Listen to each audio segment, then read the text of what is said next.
계약서 써보신 적 있으세요? 네. 네. 아마 연세 드신 분들은 다 써보셨을 것입니다. 저는 계약서 하도 많이 써봐갖고 한 30번 더 써본 것 같아요. 집을 매매하거나 전세, 월세를 얻을 때도 우리는 계약서를 씁니다. 그렇죠? 또 사업을 하고 무역을 할 때도 계약서를 쓰죠. 그리고 어떤 직장에 들어갈 때도 계약서를 씁니다. 근로계약서 같은 거죠. 자, 왜 계약서를 쓸까요? 사람들의 마음이 변하기 때문입니다. 약속을 지키지 않는 사람들이 있기 때문입니다. 그래서 계약서를 써서 서로가 한 약속을 지키도록 이 법적으로 구속력을 가지도록 하는 것입니다. 계약을 지키지 않으면 어떻게 되죠? 한쪽 사람이 한쪽이 피해를 입게 되죠. 그래서 계약서를 쓰는 것입니다. 자, 성경을 읽어보면 이 구약 시대에도 이 사람들 간에 이 계약을 맺는 장면들이 나오는데요. 그렇다면 구약 시대에는 어떻게 계약을 맺었을까요? 뭐 그때도 계약서를 쓰는 경우가 있어요. 계약서 쓰는 경우가 있습니다. 땅 문서도 서로 이렇게 나누고 그런 경우가 있습니다. 그런데 그보다 더 오래 아브라함 시대 이럴 때는 어떻게 계약을 맺었냐면 짐승을 한 마리 잡아갖고 그 짐승의 사체를 둘로 쪼개요. 그래갖고 하나는 여기다 놓고 하나는 여기다 놔 조각을. 그리고 그 사이로 계약 당사자들이 서로 지나갑니다. 그러면서 계약을 맺어요. 우리가 이런 계약을 맺었다 이렇게 말하면서 계약을 맺습니다. 자, 왜 그렇게 했냐면 만약 한쪽이 약속을 지키지 않으면 바로 이 죽은 짐승처럼 될 것이다. 무섭죠? 네, 이렇게 이야기를 하면서 계약을 맺었다고 합니다. 그 옛날 사람이나 지금이나 이 계약을 지킨다는 거, 서로 약속을 지킨다는 거는 인간 사회에서 매우 중요한 일입니다. 그런데 이 성경을 읽어보면 하나님과 사람 사이에도 이런 계약을 맺어요. 이런 언약을 맺는 그런 장면이 나옵니다. 자, 성경의 하나님은 말씀하시는 하나님이십니다. 하나님은 항상 말씀을 하십니다. 그리고 그 말씀하시는 하나님은 언제나 약속을 하십니다. 우리에게 약속의 말씀을 주시는 하나님입니다. 하나님 뭐라고 약속하세요? 내가 너를 복되게 하리라. 너에게 복을 줄 것이다. 이렇게 약속하셨어요. 내가 언제나 너와 함께 하겠다라고 약속하셨어요. 그리고 내가 너를 구원하겠다. 내가 너의 산성이 되고 너의 피난처가 되고 너의 방패가 되어주겠다. 이렇게 약속하셨어요. 또한 내가 너를 구하기 위해서 다시 올 것이다. 마지막 날에. 재림에 대한 약속하셨어요. 또한 내가 너에게 자손을 주겠다. 너에게 아들과 딸을 주겠다. 이렇게 자손에 대한 약속도 하셨어요. 자, 하나님께서 이런 많은 약속들을 하나님 백성들에게 주실 때 언약을 맺으셔요. 그래서 이렇게 성경에는 하나님께서 사람과 언약을 맺으시는 모습을 우리 자주 볼 수가 있는데요. 때로는 한 사람과 언약을, 때로는 한 가족과, 또 한 민족과 언약을 맺으셨어요. 그렇습니다. 하나님 우리에게 약속을 주시는 언약의 하나님입니다. 이렇게 성경은 말씀하고 있어요. 그래서 성경은 하나님께서 약속을 주시는 하나님, 그리고 그 약속을 지키시는 하나님으로 우리에게 말씀하고 있는 것이에요. 하나님 항상 약속의 말씀을 주시고 그 약속을 이루심으로 말미암아 자신의 신실하심을 드러내시고 나타내시는 분이십니다.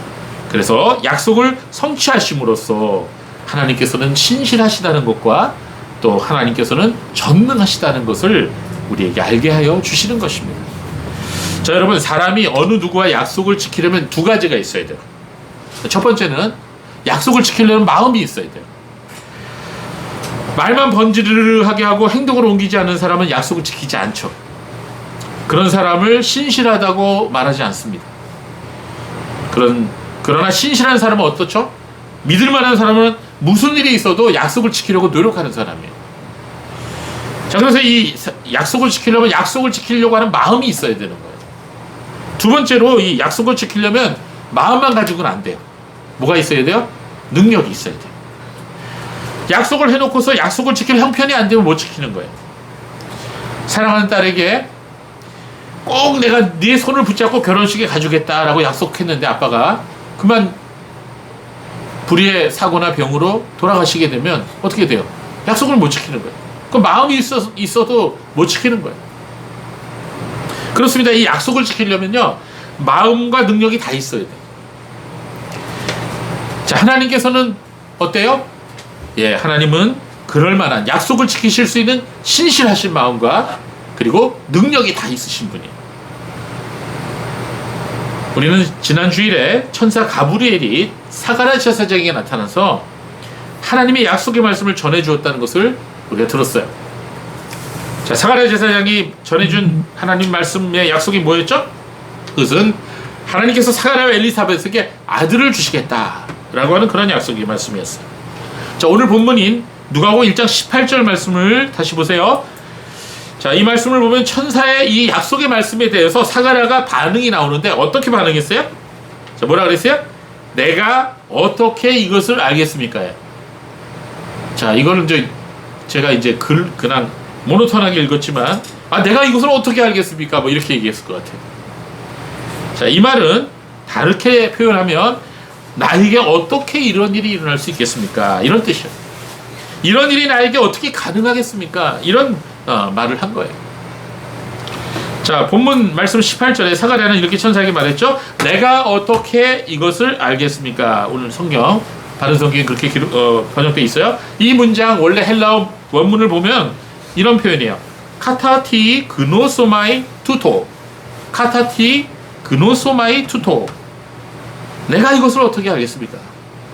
자, 여기서 카타티라는 그 말은 어떤 뜻이냐면 이 어떻게라고 번역이 돼 있죠, 우리나라 말에는. 근데 사실은 정확하게 직역을 하면 무엇에 의하여라는 뜻이 됩니다. 무엇에 의하여. 자, 카타는 영어로 by, by와 같이 무엇에 의하여라는 뜻이에요. 그 다음에 뒤에 나오는 t는 영어로 what, 무엇이라는 그런 뜻을 갖고 있어요. 그래서 카타티, 무엇에 의하여 내가 이것을 알 수 있습니까?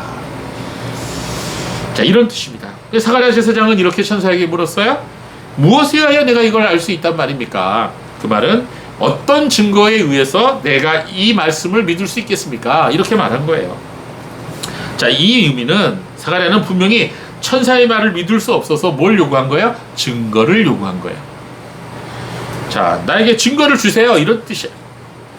이건 사가랴가 천사의 말을 믿을 수 없다는 그런 의미를 말한 것입니다.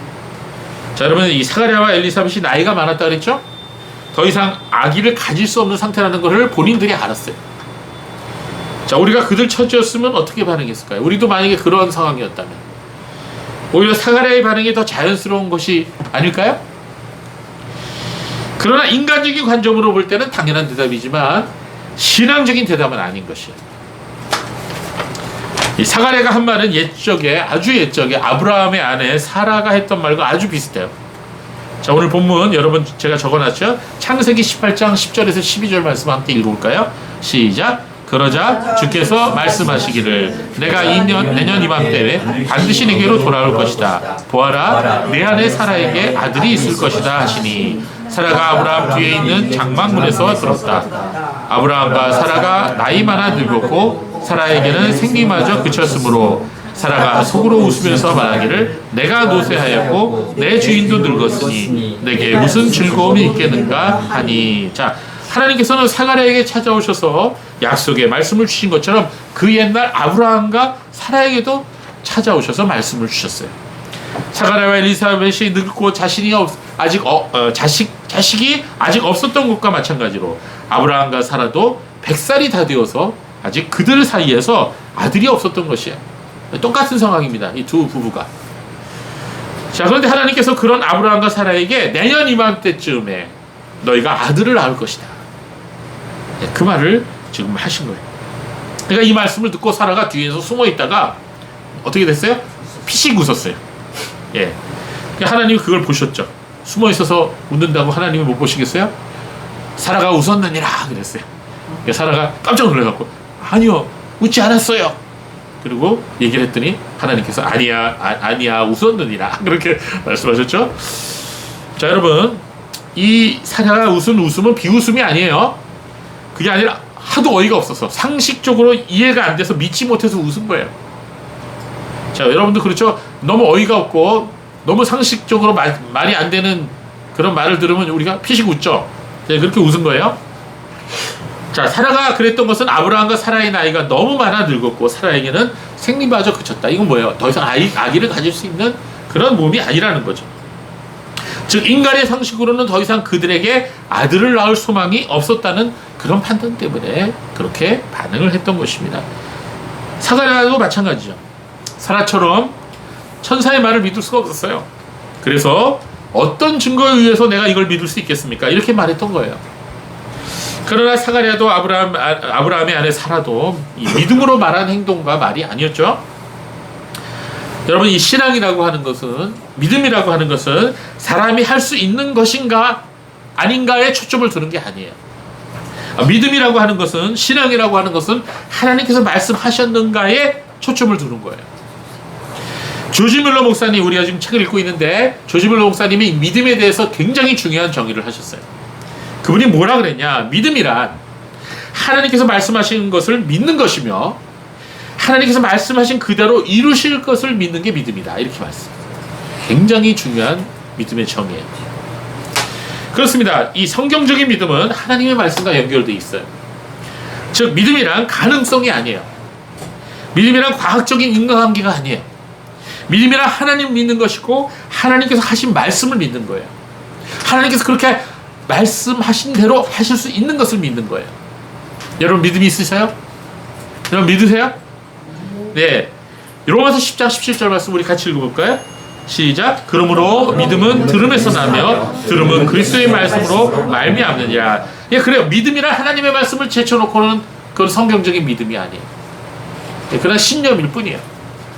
믿음은 반드시 하나님의 말씀과 연관되어 있어요. 하나님의 말씀을 믿는 게 그게 곧 믿음이에요. 그럼 여러분에게 믿음이 있습니까? 내 자신에게 물어보세요. 나에게 믿음이 있는가 진짜로? 그거는 바로 내가 하나님 말씀을 믿는가? 그걸 의미하는 거예요. 자, 사가랴 엘리사벳은 하나님 앞에서 뭐라 그랬죠? 우리 앞에 있었죠? 의로운 사람이라 그랬어요. 의로운 사람. 이 말은 하나님께 인정받은 사람들이라는 거예요. 그 말은 다른 말로 하자면 그들이 믿음이 좋다는 거예요. 평생 믿음을 가지고 신앙생활을 했다는 얘기예요. 이렇게 믿음의 사람들도 때로는 하나님 말씀에 대해서 의심할 수 있다는 거예요. 아무리 믿음이 좋은 사람이라 해도 의심이 있을 수 있어요. 특히 고난이 심해지고 그 고난이 오래 계속되면 의심의 안개가 그 마음에 자욱하게 끼게 돼요. 불신의 죄에 빠지게 되면 성도는 내적인 평안을 잃어버리게 됩니다. 마귀와 싸울 기력조차도 잃어버리게 되는 거예요. 여러분도 혹시 그런 때를 경험해 보셨어요? 여러분 영혼에도 감기가 있어요. 우리 몸에도 감기가 드는 것처럼 지금 감기 드신 분들이 있어요. 오늘 감기 들어서 못 나오신 분도 있는데 여러분 이 영혼의 감기 같은 것이 두 가지 있는데 대표적으로 하나가 불신이에요. 불신. 믿지 못하는 것. 의심하는 것. 또 하나는 뭐예요? 섭섭함. 그래서 이제 우리가 신앙생활 하다가 섭섭한 마음이 들죠. 괜히. 그럼 그때 영혼이 감기가 걸리는 거예요. 시험에 드는 거예요. 그래서 우리가 이 두 가지를 항상 우리가 이겨내야 돼요. 기도로. 영혼의 감기가 뭐라고요? 두 가지가? 예, 불신과 섭섭함이다. 예. 그래서 이제 이 섭섭함을 우리가 물리쳐야 되고 섭섭한 마음이 들 때 사탄아 물러가라 그래요. 의심이 돌 때도 사탄아 물러가라 그래야 돼. 그럴 때일수록 우리는 더욱더 말씀을 의지하고 기도해야 됩니다. 믿음은 말씀을 멀리하는 순간 어떻게 돼요? 무너지게 돼 있어요. 사가랴가 어떤 사람이죠? 이스라엘의 제사장이에요. 그리고 지금은 비록 제비뽑기를 해서 결정되었지만 제사장의 대표로 성전에 들어가서 하나님 앞에 분향하고 있어요. 그는 구약 말씀에 정통한 사람입니다. 그 옛날 하나님께서 행하신 일들을 다 기억하고 있었어요. 아브라함이 100세 때 이삭을 얻었다는 것도 알고 있었어요. 삼손과 사무엘의 출생에 대해서도 다 알고 있었을 것입니다. 하나님께서 과거에 행하셨던 일들을 또다시 하실 수 있는 분이라는 것을 누구보다도 잘 알고 있었어요. 또한 하나님이 능치 못할 일이 없으시다는 것도 알고 있었어요. 그런데 그 일이 자기 자신에게 일어나니까 당황하게 되는 거예요. 믿음으로 받아들여야 할 하나님의 말씀을 인간의 이성과 인간의 경험으로 생각하게 되는 거예요. 그렇습니다. 의심이라고 하는 실수는 하나님의 백성이라 할지라도 어느 때라도 범하기 쉬운 그러한 잘못인 것입니다. 아브라함도 그랬어요. 하나님 말씀 온전히 믿지 못했죠. 그래서 실수하고 넘어진 적이 있습니다. 약속의 아들 이삭을 기다리지 못하고 어떻게 했어요? 마음이 조급해서 인간적인 방법을 사용했죠. 동원해서 이스마엘이라고 하는 아들을 첩을 통해서 낳았어요. 그러나 그건 약속의 자녀가 아니었습니다. 모세도 히스기야 왕도 실수를 범했어요. 참된 신자들도 의심하는 순간 넘어지고 실수하게 되는 거예요. 하나님 말씀을 의심하는 순간 그 틈새로 마귀가 파고 들어와서 우리의 마음을 휘젓고 다닙니다. 우리 조상 하와가 하나님보다 마귀의 말을 더 믿게 됨으로써 타락하게 된 거예요. 그러므로 우리는 날마다 우리의 믿음을 지켜주시기를 하나님께 구해야 되는 것입니다. 하나님께서는 어떠한 말씀을 하시더라도 그 말씀이 반드시 이루어질 것을 믿을 수 있는 성도가 되어야 하는 것입니다. 만약에 우리가 믿지 않는다면 우리만 손해보는 거죠. 자, 이제 사가랴의 입에서 의심의 반응이 나오자 이 천사는 자신의 명함을 내밉니다. 19절 말씀 보세요. 뭐라 그랬어요? 나는 하나님 앞에 서 있는 가브리엘이다. 자기 이름을 얘기합니다. 여러분, 신구약 성경을 봐서 천사가 나타나서 말씀을 전한 적은 있지만 자기 자신의 명함을 꺼낸 적은 없어요. 예. 나는 네게 이 기쁜 소식을 전하도록 보내심을 받았다. 이 기쁜 소식, 유앙겔리온이야. 이 기쁜 소식을 전하도록 너에게 보내심을 받은 거다. 사가랴가 하나님 말씀을 믿지 못하자 그 말씀을 전하던 천사가 자기 신분과 자기의 사명을 밝히고 있습니다. 그만큼 가브리엘 천사는 자신의 이름을 밝힘으로써 자신이 책임을 다해서 하나님 말씀을 전하고 있음을 지금 보여주고 있는 거예요. 나는 하나님 앞에 서 있는 가브리엘이다. 이거 굉장히 놀라운 의미입니다. 말씀입니다. 천사들은 항상 하나님을 뵙죠. 예, 하나님 앞에 서 있는 그런 특권을 누립니다. 그리고 천사들 중에서 이 가브리엘 천사는 천사장 중 하나로 알려져 있죠. 이 가브리엘이라고 하는 이 이름의 뜻이 뭐냐면요, 하나님은 나의 힘이시다, 또는 하나님의 사람, 하나님의 능력이라는 그런 의미를 갖고 있어요. 자, 성경에 보면 이 가브리엘 말고 또 한 명의 천사 이름이 나와요. 또 하나 뭐죠? 미가엘이죠. 예, 이 미가엘과 이 가브리엘, 이 두 천사 이름 외에는 천사 이름이 따로 나오지 않습니다. 천사들이 많이 나오는데 두 천사 이름만 나와요. 다니엘서에 보면 이 두 천사 이름이 다 나와요. 여러분 다니엘서 읽어보셨어요? 예, 얼마 되지 않은 장이니까 여러분 한번 오늘 이번 주에 한번 읽어보세요. 굉장히 은혜로운 말씀 많아요. 이 가브리엘은 다니엘서에 두 차례 등장해갖고 다니엘의 꿈을 해석해 줍니다. 가브리엘은 사람들에게 하나님의 계시와 기쁜 소식을 전해주는 그런 일을 했어요. 반면 미가엘은 주로 하나님의 백성들을 위해 사단의 세력과 싸워 승리하는 그런 하나님의 용사, 군대 장관으로 나옵니다. 여러분 외경, 우리가 이제 성경 공부할 때 배웠죠? 구약 외경에 에녹서라는 책이 있는데 그 에녹서에는 이 가브리엘하고 미가엘 외에도 두 명의 천사장의 이름이 더 나와요. 라파엘이라고 들어보셨어요? 예, 그리고 우리엘이라고 하는 천사장도 나와요. 그래서 이 에녹서에는 미가엘, 라파엘, 우리엘, 가브리엘 이렇게 네 천사장의 이름이 나옵니다. 자, 뭐 그게 중요한 건 아니고요. 사가랴가 이 가브리엘이라고 하는 이름을 들었을 때 분명 놀라지 않을 수 없었을 것입니다. 왜냐하면 뭐 우리들이었다면 그냥 이 천사 이름이 가브리엘이구나 이렇게 생각했겠지만 사가랴는 그렇지 않았어요. 구약에 정통한 사가랴 제사장에게는 그럴 수 없었어요. 왜냐하면 490년 전에 사가랴가 지금 살고 있었던 시대부터 490년 전에 다니엘에게 나타나서 71회, 그러니까 1회라고 하는 것은 한 주를 의미해요. 한 주가 며칠이죠? 네, 7일이죠. 그럼 71회면 며칠이에요? 491이에요. 이 491은 의미로 490년을 의미해요.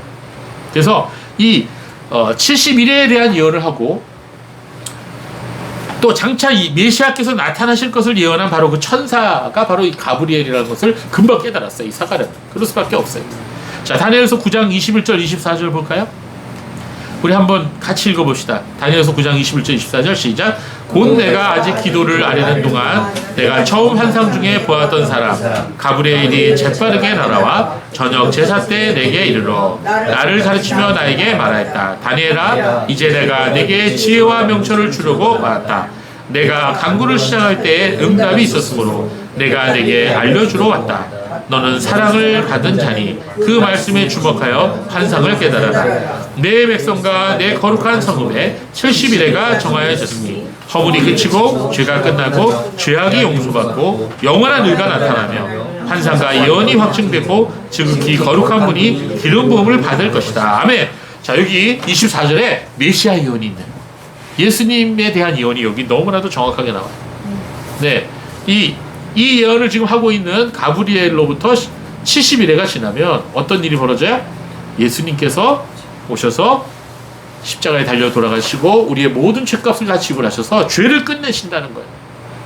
예, 그리고 그 영원한 의가 나타난다. 예수 그리스도의 의가 우리에게 전가돼서 하나님 백성들에게 온전한 구원이 완성된다는 것을 지금 예언하고 있는 거예요. 주님 구약의 말씀이 다 완성된다는 거예요. 너무나 귀한 예언의 말씀이죠. 이걸 누가 전해줬어요? 가브리엘 천사가. 490년 전에 다니엘에게 말씀을 전해주었던 그 가브리엘 천사가 지금 어디에 나와 있어요? 사가랴 앞에 있어요. 사가랴 앞에 서 있어요. 그리고 사가랴에게 와서 하나님의 말씀 전해주고 있는 거예요. 놀라운 거죠? 그리고 사가랴에게 이렇게 말한 것이에요. 나는 하나님 앞에 서 있는 가브리엘이다. 나는 내게 이 기쁜 소식을 전하도록 보내심을 받은 거다. 이렇게 지금 말씀하고 있는 거예요. 가브리엘 천사가 지금 말하고자 하는 게 뭐예요? 내가 지금 마주대하고 있는 것은, 사가랴가 마주대하고 있는 것은 단순히 천사가 아니라 하나님 말씀을 마주대하고 있는 것이다. 이걸 깨닫게 하려는 거예요. 천사는 단지 하나님 말씀을 전하고 있다는 것을 말하고 있는 거예요. 우리가 하나님 말씀을 들을 때 주의할 것이 바로 이것입니다. 하나님께서는 구약의 사람들에게 말씀을 전하실 때 때로는 천사들을 통해서 전하셨고 때로는 선지자들을 통해서 전해 주셨어요. 천사가 전하고 선지자가 외쳤지만 그들은 신부름꾼들이었어요. 중요한 것은 바로 하나님의 말씀이었어요. 오늘날 어떻죠? 오늘날 설교자들을 통해서 하나님 말씀을 주시죠? 먼저 하나님 말씀을 들을 때 주의할 점이 두 가지가 있는데 첫 번째는 뭐예요? 우리가 하나님 말씀을 들을 때 전달하는 심부름꾼을 보면 안 돼요. 하나님 말씀 자체를 주의 깊게 들어야 되는 거예요. 예, 데살로니가전서 2장 13절 말씀 우리 같이 읽어볼까요? 시작. 또한 우리가 하나님께 쉬지 않고 감사드리는 것은 너희가 우리에게서 들은 하나님의 말씀을 들을 때 사람의 말로 받지 않고 참으로 하나님의 말씀으로 받았으니 참으로 그러하다. 이 말씀이 또한 믿는 너희에게서 활동하고 있다. 그렇습니다. 성도들은 말씀을 들을 때 설교자의 용모나 설교자의 말에 관심을 가져서는 안 돼요. 아, 오늘 목사님 파란 넥타이 하고 왔네? 빨간 거 맸으면 좋았을 텐데 좀 춥네, 추워 보이네, 이런 생각하지 마시라는 거예요. 설교를 잘 하는가 못하는가, 오늘은 좀 준비를 덜 하셨네? 오늘은 80점 이렇게 평가하지 말고 하나님께서 설교자를 통해 어떤 말씀을 하고 계시는지 이거 주의 깊게 들어야 되는 거예요. 제가 옛날에 성민교회에서 부목사 할 때 하루는 저녁 예배 때 설교를 하고 나왔는데 거기 권사님이 세 분 계셔요. 권사, 세 자매 권사. 자매가 다, 세 자매가 다 권사님이에요. 두 번째 권사님이 그분들이 계시야, 계시. 그래서 개권사들이라 그래요. 개권사 삼총사. 그 두 번째 언니 권사님이 저한테 딱 이러는 거야. 90점이야, 90점. 잘했는데 박력이 없어. 이러시더라고요. 제가 요새는 박력을 좀 넣으려고 애를 쓰고 있는데, 권사님 살아계시나? 자, 여러분. 그렇습니다. 우리가 말씀을 들을 때는 말씀을 전하는 메신저를 보지 말고 말씀 자체에 집중해야 되는 거예요. 여러분도 그렇게 하시기 바랍니다. 예. 예, 사가랴는 천사가 전하는 놀라운 소식을 들으면서 지금 누가 자기에게 말씀하고 계시는가를 잊어버린 거예요. 천사를 보내주셔서 말씀하신 하나님 잊어버린 거예요. 그러니 내가 이것을 어떻게 믿겠습니까? 라고 반응을 했던 것입니다. 또한 우리가 하나님 말씀을 들을 때 주의할 게 있어요. 말씀을 들을 때 반드시 우리가 믿음으로 받아들여야 돼요. 예. 우리의 생각이나 과학적 가능성이나 우리의 지식과 경험으로 말씀을 판단해서는 안 돼요. 오병이어의 기적을 들었을 때 에이, 저게 어떻게 가능해? 도시락 가져온 거 다 꺼내 먹었겠지. 정명석 이단이 한 해석이에요. 말도 안 되죠? 예, 하늘과 땅을 창조하신 온 우주의 창조자이신 하나님 그거 하나 못하시겠어요? 아브라함의 아내 사라도 사가랴 제사장도 똑같은 실수를 범한 거죠. 뭐죠? 말씀을 들을 때 믿음으로 듣지 못했어. 히브리서 11장 6절에 뭐라 그랬어요? 믿음이 없이는 기쁘시게 못하나니 믿음이 없이는 하나님을 기쁘시게 못한다 그랬어요. 이거는 예나 지금이나 똑같아. 이건 목사나 장로나 집사나 권사나 뭐 직분이 없는 사람이나 아이들이나 똑같습니다. 믿음으로 말씀을 들어야 돼요. 하나님의 말씀을 들을 때는 믿음이 중요한 거예요. 가브리엘 천사는 하나님 말씀을 믿지 못하는 사가랴에게 이렇게 말합니다. 19절을 보세요. 뭐라 그랬어요? 보아라, 내가 내 말을 믿지 않았으니. 여러분, 말은 많이 하지만 행동으로 옮기지 않은 사람을 우리가 뭐라고 표현하죠? 신용이 없는 사람이라고 하죠. 신용이 없는 사람. 예. 또 부도 수표를 남발하는 사람. 예. 수표는 수표인데, 예, 수표 발행하는 것마다 부도가 나. 예, 뭐, 믿을 수 없다는 거죠. 신용이 없다는 거죠. 그러나 하나님은 그런 분이 아니에요. 성경은 뭐라고 말씀하십니까? 하나님의 말씀은 땅에 떨어지지 않는다 그랬어요. 하나님은 실현하는 분이 아니라 그랬어요. 부도수표를 남발하는 분이 아니라는 거예요. 말씀 볼까요? 민수기 23장 19절. 이건 외워야 돼요, 여러분. 이건 너무 중요한 말씀입니다. 자, 우리 같이 읽어봅시다. 시작. 하나님께서는 사람이 아니시니 거짓말을 하지 않으시고 사람의 아들이 아니시니 후회하시지도 않으신다. 말씀하신 것을 어찌 실행하지 않으시겠으며 약속하신 것을 어찌 이루지 않으시겠느냐. 아멘. 너무 귀한 말씀이죠. 이 말씀 외우세요, 여러분. 개역개정으로 외워도 괜찮아요. 자, 이사야 55장 10절 11절에도 비슷한 말씀이 있어요. 우리 같이 읽어볼까요? 시작. 비와 눈은 하늘에서부터 내려서 거기로 돌아가지 않고 땅을 적셔서 땅이 돋고 열매를 맺게 하며 파종하는 자에게 씨를 먹는 자에게 양식을 준다. 이처럼 내 입에서 나가는 내 말도 헛되이 내게 돌아오지 않고 오직 내가 기뻐하는 것을 이루며 내가 보내어 하게 한 일을 성취할 것이다. 아멘. 그렇습니다. 하나님은 약속을 하시는 분이고 그 약속의 말씀을 반드시 지키시는 분이시라는 거예요. 그러니까 하나님 입에서 나온 말씀은 반드시 이루어진다는 거예요. 한 번 하신 말씀을 반드시 이루시는 하나님. 성경에서 증거하는 하나님. 우리가 인생을 살아가면서 모든 것이 암담하고 모든 문들이 다 닫혀 있는 것을 보게 될 때가 있어요. 저는 눈앞이 깜깜해요. 그런 적 있습니까? 저는 너무나 그런 일들을 많이 당해봤어요. 눈앞이 깜깜해. 도저히 출근하는 게 보이질 않아. 나 이대로 죽는구나. 이스라엘 백성이 그랬잖아요. 앞에는 홍해바다고 뒤에는 바로의 군대가 쫓아오잖아요. 어디로 도망갈 길이 없어. 우리 이대로 이제 죽는구나. 그럴 때 우리가 해야 할 게 있어요. 뭐예요? 하나님의 약속의 말씀을 기억하시기 바랍니다. 두려워 말라. 내가 너와 함께 함이니라. 놀라지 말라. 나는 내 하나님이 됨이니라. 내가 너를 굳세게 하리라. 내가 너를 도와주리라. 참으로 나의 의로운 오른손으로 너를 붙들리라. 이 약속의 말씀. 이 말씀을 여러분 기억하시라는 거예요. 너는 내게 부르짖으라. 내가 내게 응답하겠고 내가 알지 못하는 크고 비밀한 일을 내게 보이리라. 이런 말씀하셨다는 거예요. 오늘 본문 20절 우리 다시 보겠습니다. 우리 같이 20절 한번 읽어볼까요? 시작. 보아라, 내가 내 말을 믿지 않았으니 이 일이 이루어지는 날까지 내가 벙어리가 되어 말을 못할 것이다. 내가 이르면 내 말이 성취될 것이다. 아멘. 자, 이 말씀은 하나님의 말씀을 믿지 않은 것에 대한 벌이 얼마나 중요한 것인지 보여주죠. 그러나 사가랴에게 임한 이 벌은 또한 하나님의 놀라운 약속의 말씀을 성취하는 것에 대한 표적이기도 한 것입니다. 자, 앞서 18절에 사가랴는 천사에게 뭐라고 말했죠? 카타티 그노소마이 투토. 뭐라 그랬어요? 어떤 증거에 의해서 내가 이것을 믿을 수 있겠습니까? 이렇게 말했어요. 이에 대해서 가브리엘 천사가 사가랴에게 이렇게 말한 것이나 다름없는 것이에요. 그래, 이게 증거다. 너 이제부터 세례 요한이 태어날 때까지 말 못할 거야. 증거를 주시긴 주셨는데 좀 힘든 증거를 주셨죠. 세례 요한의 입술이 붙어버렸어요. 사가랴는 천사를 통해 전해하여 주신 하나님 말씀 믿지 못했습니다. 그러나 사가랴의 불신에도 불구하고 하나님께서는 세례 요한을 주시겠다는 그 약속을 취소하지 않으셨어요. 그러나 하나님 말씀을 믿지 못함으로 인해 사가랴는 벙어리로 지내했던 것입니다.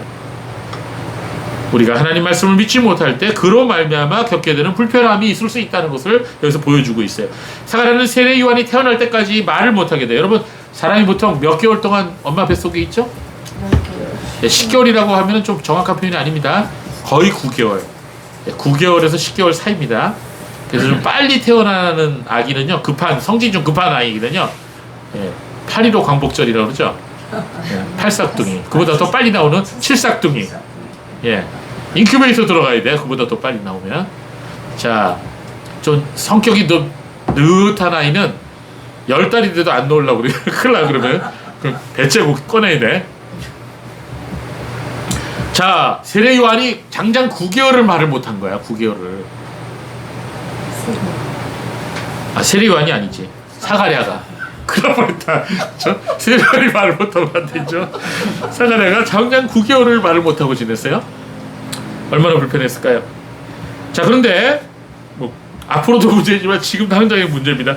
제사장들을 대표해서 분향하러 성소에 들어갔던 사가랴가 지금 시간이 다 되는데 안 나오는 거야. 그러니까 사람들이 뭐라 해요? 여기저기서 웅성거리고 있습니다. 뭔 일이 일어난 거지 지금?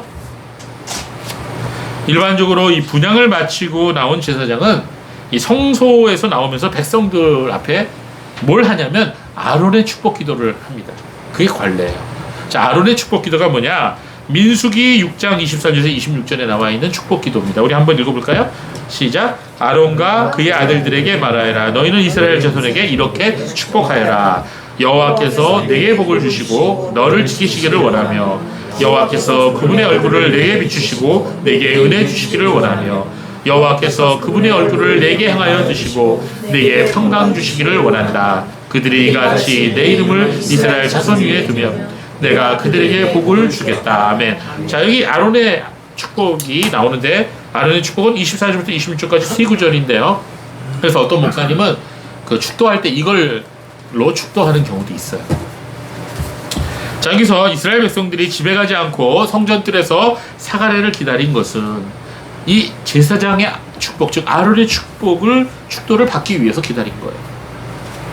그런데 아무리 기다려도 사가랴가 나오질 않아요. 이제 사가랴가 백성들 앞에 나왔는데 드디어 왜 정한 시간 내에 나오지 않고 지체하려는지 성소에서 나와서 사람들에게 설명해야 되죠. 드디어 사가랴가 성소에 나왔어요. 그런데 축복은 고사하고 단 한마디 말도 못하는 거예요. 그리고 몸짓으로 자신의 뜻을 표현하는 거죠. 이랬겠죠. 그러니 사람들이 저걸 보고 뭐라고 생각했을까? 아, 저분이 성소 안에서 환상을 보았구나. 천사를 만났구나. 이렇게 사람들이 추측했던 것입니다. 자, 사가랴는 이렇게 9개월을 벙어리로 지내게 되었어요. 그것은 겉으로는 하나님 말씀을 믿지 않은 것에 대한 벌이지만 하나님께서 베푸신 은혜이기도 한 것입니다. 사가랴가 이렇게 말을 못하게 된 것은 하나님께서 세심한 배려를 하신 것이기도 한 거예요. 자, 이 9개월 동안 사가랴에게 고통의 기간이 되었다고 저는 생각하지 않습니다. 여러분 어떻게 생각하세요? 여러분 말 못하고 9개월 지낼 수 있겠습니까? 오늘부터 한번 그렇게 해볼까요? 제가 자크를 달아드릴까? 자물쇠를. 우리 옆에 있는 분들 입을 탁 꼬매는 거 너무 잔인해서. 자, 여러분 9개월을 말을 못했다. 한번 생각해 봅시다. 여러분, 이 사가랴는 세례 요한이 태어날 때까지 말을 못하는 대신에 하나님의 놀라운 역사를 잠잠히 묵상하고 기도하는 기회를 가졌을 것입니다. 성도 여러분, 우리는 살아가는 동안 정말 많은 말을 하죠. 여러분 하루에 몇 마디 말 하나요? 자신이 대충 몇 마디 말을 하는 것 같아요? 10마디? 그렇게 적게 합니까? 여러분 그거 세본 사람이 있습니다. 어떤 학자가 사람이 하루에 몇 마디의 말을 하는지 연구해 보았어요. 캘리포니아대 신경정신과 의사이자 신경정신 분석 학자인 루안 브리젠딘이라고 하는 박사님이 책을 하나 냈는데 여성의 뇌라고 하는 책을 냈어요. 거기에 따르면 여성은 하루 평균 2만 마디의 단어를 말한다고 합니다. 많이 말하죠. 그에 반면에 남자는 7천 마디의 말을 한다고 합니다. 확실히 작죠? 못 느끼시는가 본 것 같은데? 한번 쳐보세요, 여러분. 자, 이런 차이가 왜 그러냐? 남녀의 뇌의 구조뿐 아니라 화학적 구성이 다른 데서 비롯된다고 합니다. 뭐 사람에 따라서 그보다 더 말할 수도 있고 적게 말할 수도 있죠. 저희 집사람 한 5만 마디 하는 것 같아요. 자, 여러분 물론 필요한 말은 해야 되죠. 필요한 말은 해야 됩니다. 그러나 우리가 그동안 해왔던 모든 말들이 정말 필요한 말이었을까? 생각해 볼 수는 있는 것 같아요. 우리가 한번 하루만이라도 이 말을 전혀 하지 않고 한번 살아볼 필요도 있다고 생각합니다. 훈련으로. 뭐 꼭 그래야 된다는 건 아니지만 우리가 말을 안 해도 세상은 돌아갈까요? 안 돌아갈까요? 돌아가요. 자, 우리에게도 이런 기간이 필요합니다. 이건 뭐 무조건 말을 하지 말라는 게 아니라 세상으로 열려진 모든 창을 좀 닫고요.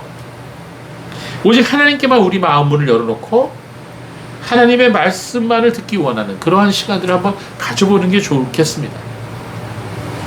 그래서 저는 한번 이런 걸 한번 실천해 보면 어떨까 생각을 해요. 1년 중 하루나 이틀, 뭐 3일에도 괜찮습니다. 사람들에게 방해받지 않은 조용한 장소를 택해서 그곳에서 오직 하나님께만 집중하고 하나님 말씀을 읽고 기도하면서 찬양하는 그런 하루를 한번 가져보면 어떨까. 이전에는요, 새해가 되면은 많은 성도들이 자녀들 데리고 기도원에 가서 금식했어요. 혹시 여러분 그거 해본 적 있습니까? 예. 자녀들이 배고프다고 야단이에요.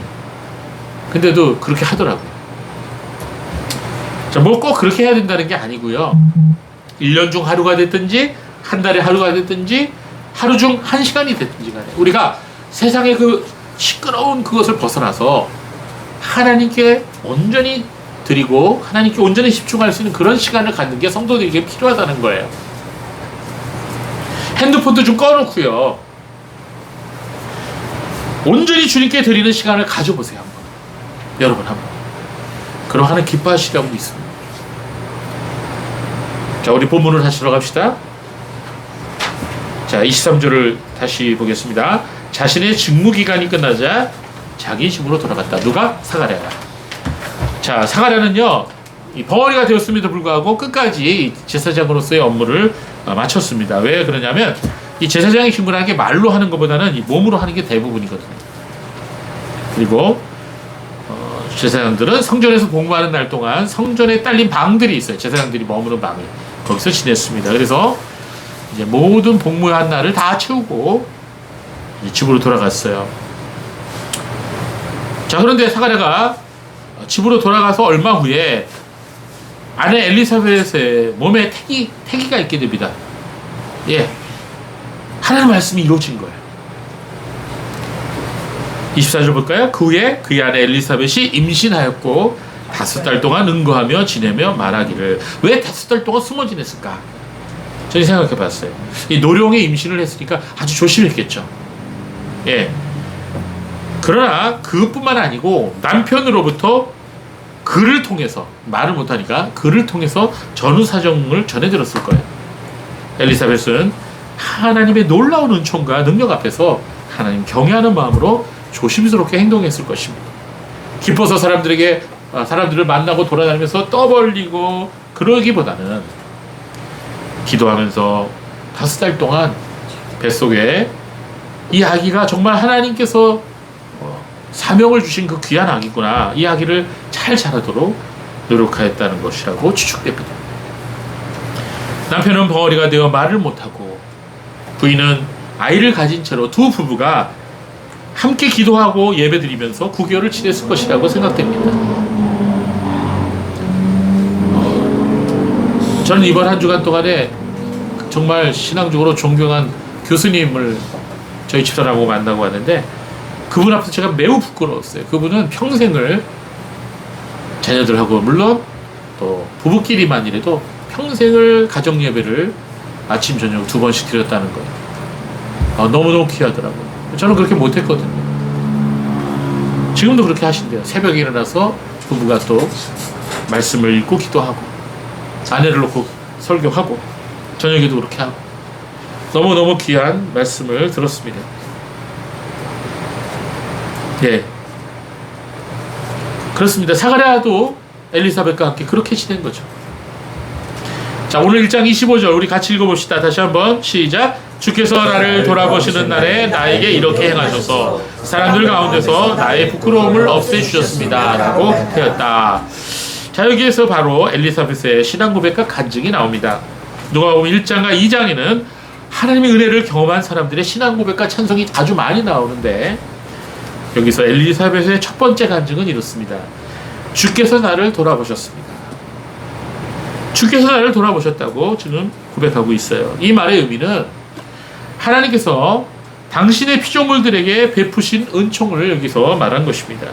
하나님께서 나 같은 사람에게도 은혜를 주셨어요. 이렇게 고백하는 거예요. 엘리사벳이. 그 다음 엘리사벳의 간증은 또 이렇습니다. 하나님께서 나의 부끄러움을 없애주셨다. 그럼 어떤 사람에게는 평생 한이 되는 게 있죠. 어떤 사람은 평생 배우지 못해서 한이 되는 사람이 있고, 또 어떤 사람은 평생 뭐 하지 못해서 한이 되는 사람도 있죠. 뭐가 되고 싶었는데 되지 못해서. 그런데 엘리사벳에게는 평생 한이 되는 게 뭐였죠? 아이가 없었다는 거예요. 아이가 없었다는 것이 평생 한이었고 부끄러움이었고 수치였어요.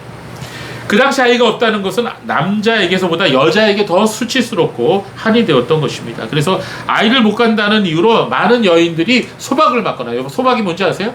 오이 소박이가 아니고 집에서 쫓겨나는 거예요. 시댁에서. 남편으로부터 버림받는 거예요. 남편이 다른 여자를 첩으로 들여서 아이를 갖는 경우가 아주 허다했어요. 근데 샤가라는 그렇게 안 했어요. 그렇죠? 착한 남편이죠?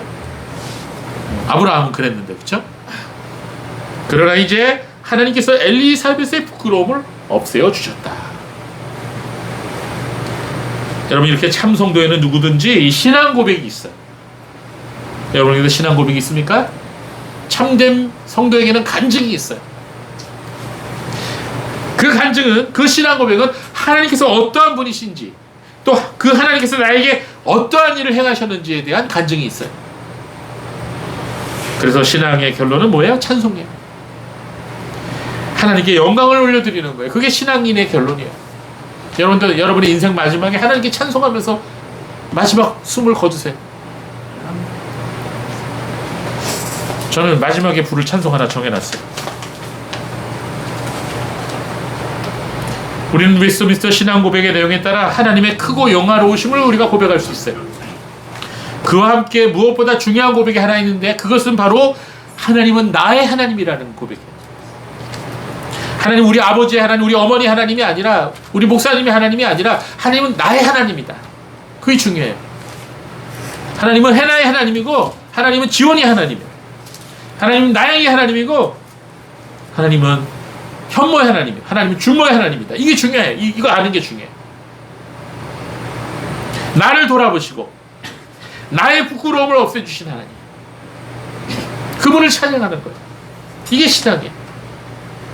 나를 기억해 주시고 나의 기도에 응답해 주신 하나님, 내가 그분에게 영광을 올려드립니다. 그 사람이 성도예요. 신앙에는 주께서 자신에게 행하신 일이 무엇인지 고백할 수 있어야 하는 것입니다. 가브리엘 천사는 사가랴에게 이렇게 말씀했습니다. 때가 이르면 내 말이 성취될 것이다. 이거 굉장히 귀한 말씀입니다. 하나님께서 오늘도 우리에게 동일하게 말씀하십니다. 때가 이르면 내 말이 이루리라. 그렇습니다. 하나님의 약속의 말씀은 반드시 이루어집니다. 그런데 그 이루어지는 때가 중요해요.